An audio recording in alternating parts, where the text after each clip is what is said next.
உங்கள் குழந்தைகளுக்கெல்லாம் 2 முகம் இருக்கும். நீங்கள் கேட்கலாம், சார் என் பிள்ளைக்கு ஒரே மூஞ்சி தான் சார். அது எனக்கு தெரியுது. அதுக்குள்ளே 2 குணம். உங்களுடைய இன்னொரு குழந்தையோட முகம் எங்கே தெரியுமா பார்க்கலாம்? ஸ்கூல்லையும் காலேஜ்லேயும் பார்க்கலாம். நீங்கள் அசந்து போயிடுவீங்க, என் பிள்ளையா இப்படி. இதான் உண்மை. உங்கள் குழந்தைக்கு 2 முகம் இருக்கும். ஒரு முகம் உங்கள் மூஞ்சிக்குள்ளார பயந்த முகம், மரியாதை கொடுக்குற முகம். ஒரிஜினல் முகம் ஸ்கூலில் காலேஜில் தெரியும், தப்பான முகமாக தான் இருக்கும்.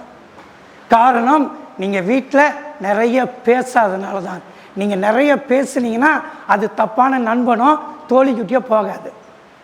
அப்போ அந்த 2 முகத்தை, ஒரு முகத்தை கண்டுபிடிச்சி எந்த முகம் என் பொண்ணோட பையனோட ஒரிஜினல் முகன்னு நிறைய பேசுங்க சார்.